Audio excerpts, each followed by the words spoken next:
예, 우리 총장님 이번에 뭐 새로 총장 되셔가지고 올해 입학 사정 기준 마련할 때는 직접적으로 총장으로서 이제 뭐 책임은 없었다고 하더라도 뭐 이런 사태가 발생한 것에 대해서는 굉장히 유감스럽게 생각을 합니다. 예, 그렇습니다.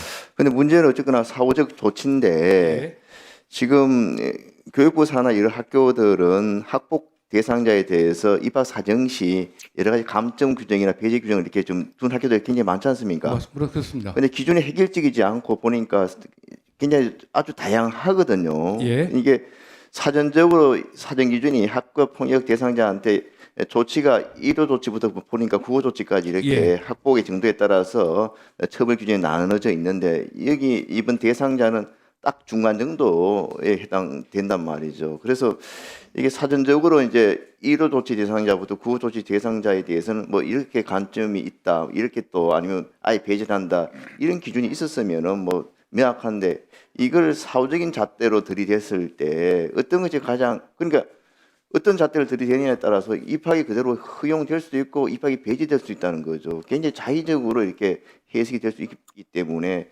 이 부분에 대해서 지금 누구라도 이게 그 가해자나 피해 당사자나 아니면 일반 국민들이 다 이렇게 납득할 수 있는 그런 기준이 뭐가 되겠느냐, 어떻게 하는 것이 맞는 거냐, 굉장히 좀 까다로울 것 같거든요. 이게 대한 어떻게 좀 생각이 계십니까? 네, 저희가 그렇지 않아도 이번에 그 여러 대학들에 대한 그 자료를 저희 좀 검토를 좀 해봤습니다. 확인해 보니까 정말 다양하게 학교마다 그 반영을 하고 있더라고요.